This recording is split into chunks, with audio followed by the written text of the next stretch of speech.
Honourable Speaker, they say that ignorance of law is not an excuse. But copy, कायद्याचे copy ना जाल्यार in the printing press, that is a big issue which will be there. People don't get access to the legislation and they are not available in the printing press, which used to be there previously. So this is the first thing I would like the Honourable Minister to take note. Those legislations which are available are very outdated. I will give you an example. The Cooperative Societies Act, they are still selling old volumes of the book without updating. When you buy that and you presume that I just got it from the printing press and you go there to the court, you are confused because you got a wrong book with you. Something which is updated, amended, deleted or added. You don't put it in your petition or don't argue it. So this causes problem not only for us, for litigants, for courts, for the public. So I think these books must be updated and also be available. Books are also being sold at very exorbitant rates. I remember the books in the printing press used to be very cheap, 75 paisa, 1 rupee, 2 rupees, but today they are being sold for 200, 300 and 800 rupees also, which are very, very expensive. I can understand publishers publishing the books, but I would request the government to take importance and take cognizance of this and make these affordable. Another thing is, there are certain very valuable documents. There are reports. They are like the RP 2002, the Theory Report on Mining, Reggae Commission Report on Mandavi Bridge. These are very, very important documents because these are accessed by experts, these are accessed by officers, and then they can be accessed by students also. So these kind of things which are very important, which have hit the state very hard and which have been in public domain should be reprinted. Another thing is official language. Texts are not being available in official language, which is in Konkani. One request I would make that we are outsourcing these textbook publications of the school textbooks. I would request the government to make it available through the printing press because it will work out cheaper for the students and also less burden for the government. And one final thing about this is, please open a sales counter in South Goa.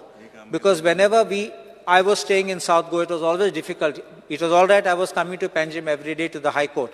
But what about the lawyers, the litigants and people of South Goa? Please make at least a counter, I'm not saying a full-fledged printing press available, a counter to make these things available there. Now the other thing I want to talk is on demand number 82, which is information technology. I have seen that though the government is trying to make everything computerized and go into the digital mode, our officers are sadly lacking. Computer use they are asking us, like I will give an example that in the Land Revenue Department, they say you file online your application for conversion. My loka phone mata sangtar hard copy admon. So either they are not tech savvy or the system is not working. Then the distribution from there onto the other officers is not going properly. I think they need training and updating, and they should, and please make sure that your websites are working so that it becomes functional. Several websites, the websites are confusing because you open like a website of town planning. You see official websites, 3 and 4 websites. I can understand one website with multiple tabs, but it is several websites where one only gives information about the department and all that and then says click here and takes you to another total new page which has got several tabs. So therefore, I think we should try to cut down because you also pay for these websites because there is security involved because you have to pay for that. So why not have one unified place and then you can have a map and then you can go across the entire website through that map.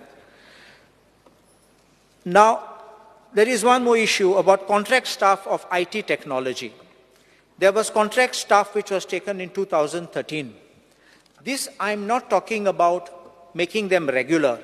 You had taken it up because you needed the staff at the time and you were trying to get them to be working so that your IT technology would be working. But the demand of mine is, please make sure that they are being paid on par with others. Yesterday, the Honorable Chief Minister made a statement that contract staff will be paid the similar salaries. Here, I'm placing on record, Hercules? I'm placing on, Ek Minister Adi, one to him.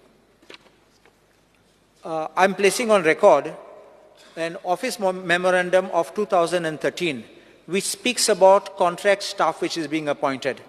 And it speaks very clearly. In order to have uniformity in pay structure in all departments, they have decided to issue fresh instructions. And one is about re-employment, but the other one talks the pay of other contractual employees other than category A above shall be fixed, taking into consideration the respective pay band of the corresponding post as per the 6th pay commission. Now we have 7th pay commission. So I would make one request that these people, even if they are being taken on contract, there are difficulties we have heard already about regularizing, but at least the payment, let them be paid as per whatever they're entitled. Now the next thing I would be speaking on is on tourism demand, which is demand number 78. One request I have to the Honorable Minister is, tourism is very vast, and after mining, I think tourism is next. And we require to use tourism in a manner which it is sustainable. I request Honorable Minister to jointly work out with the Forest Department, because we have eco-tourism which can be done. Eco-tourism may or may not be in forest areas, but also forest has got where they have already provided for eco-tourism in forest areas. So I think that the nodal agency should be the tourism department, because you would know everything, procurement of vehicles, arrival, footfall, and then afterwards making them to go to different places. So I think that please work on and give out this for ecotourism with the Forest Department. Sometime back, I was glad that our Honorable Minister had come to my constituency, and you had seen also that farmers are also doing a lot of things. So agro-tourism is what I am wanting to ask the Honorable Minister to incorporate in the tourism sector, because there is a lot of potential. People will have more enthusiasm to come and do agriculture. Agro-tourism, then we can have this kind of shows for people, children, students, everyone can come and take benefit and help the farmers. Heritage tourism. This is what I always have sought, because I said that everything is not sun, sand and sea. We have something remote. We have inside not only beautiful houses, we also have temples, churches, which are in the hinterland. And if you look at certain foreign websites, they talk of tourism of Goa in the hinterland. And people are looking forward. They come and stay in the houses. They come and stay in small cottages. And then finally, they explore those areas. They sometimes put up photographs of places we have never seen, beautiful things. And I would ask the Honorable Minister, in my own constituency, you can see Bastara, Moira, Aldona, Nashnola, Olauli, Pomburpa, even the island of Kalvi, and even my village of Kurjuan, there are beautiful places. There are also places along the rivers where you got estuarine areas where you can develop tourism potential can be there. You can have circuits where you can have these tours going along circuits. Heritage homes can be made there. People can have functions, programs. People can also have these kind of meals being made. Local population will be able to sell what they make. And I think this way, like our Honorable Speaker had that festival in his place, we can have something like this and in a continuous manner. So this way it generates employment even for people who don't have to seek government service, and I think it will help the economy on a whole. I also want to say one more thing. Next to my village of Kurjme is the Larai temple, and not far away is Saptakoteshwar. You can include that also in the tour, because I've seen that the government of Goa, our Subhash Desai, Honorable Minister, has done a very beautiful work of the Saptakoteshwar renovation and restoration. You all must have gone for it. I didn't go because it was very crowded that day. But I went before, I saw it's very beautifully done. You can explain about all the type of works which have been done, the stone, the type of art, Kavi art which is there, which many people have long forgotten but only appreciated. And I think we can include all these kind of things and make a good positive impact on tourism. The other thing which I would ask you to consider, of course subject to financial constraints, lightings of the Moira Church, Aldona Church, Sateri Temple in Aldona, the Mother of God Church, Pomburpa, just like how you are being illuminating the Mind the Deus of Saligao.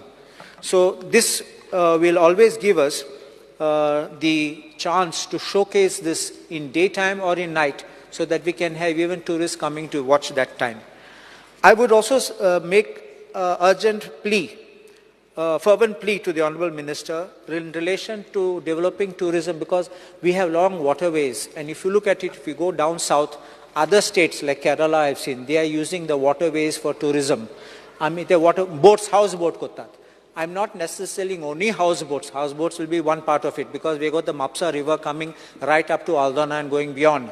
So we could use that riverine area and allow this kind of a tourism to come in.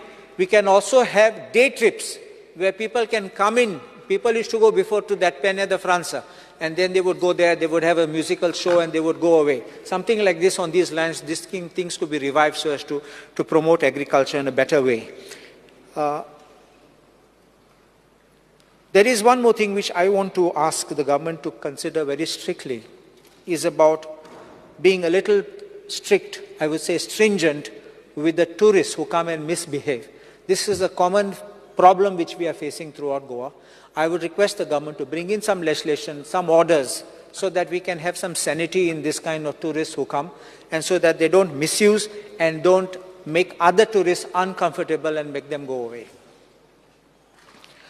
There is one very important thing which I would raise before the House, is about a boat which was being put up. That boat is now, they called it Nirvana. And in this Nirvana, the GTDC had given a contract to Marine Tech ship managers and surveyors on 5th November 2018. An SBPV was formed and a tripartite agreement was executed with the operator.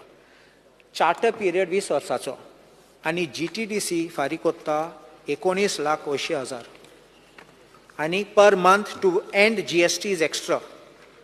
Charter fees to the operator, escalation clause 5% every year. Just 2 minutes more, because this is something little important. The government of Goa, I can see, is paying port charges, bunkering, which is fuel, lubrication, oil, consumables, water, everything it is paying. Whatever is requisition, you have to pay. On-off hire surveys, you have to carry out. All surveys, docking and major repairs, GTDC. And if you are going to pay this amount, I think this is a scam.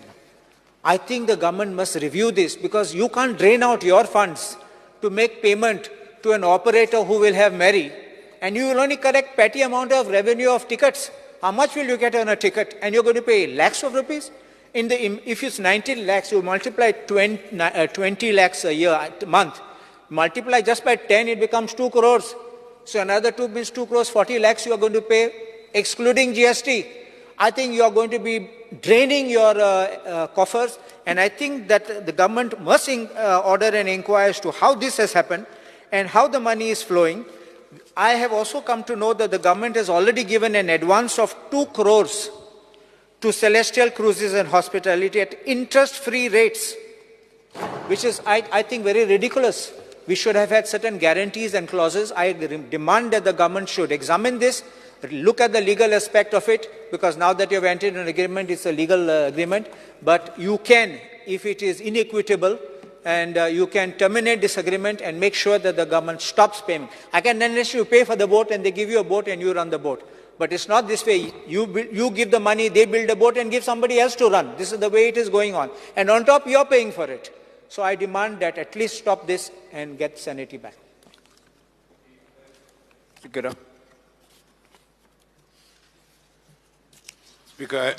Speaker, sir, I rise to speak on demand number 78. Goa is known to be a touristic state world over. But unfortunately, the image of Goa is being tarnished of late. I don't believe much can be done exclusively by the tourism department. But I think the time has come when they should take the initiative and ensure that this menace of touts is eradicated. Speaker, sir, as you enter Panjim, you'll find touts hanging around. Nothing is being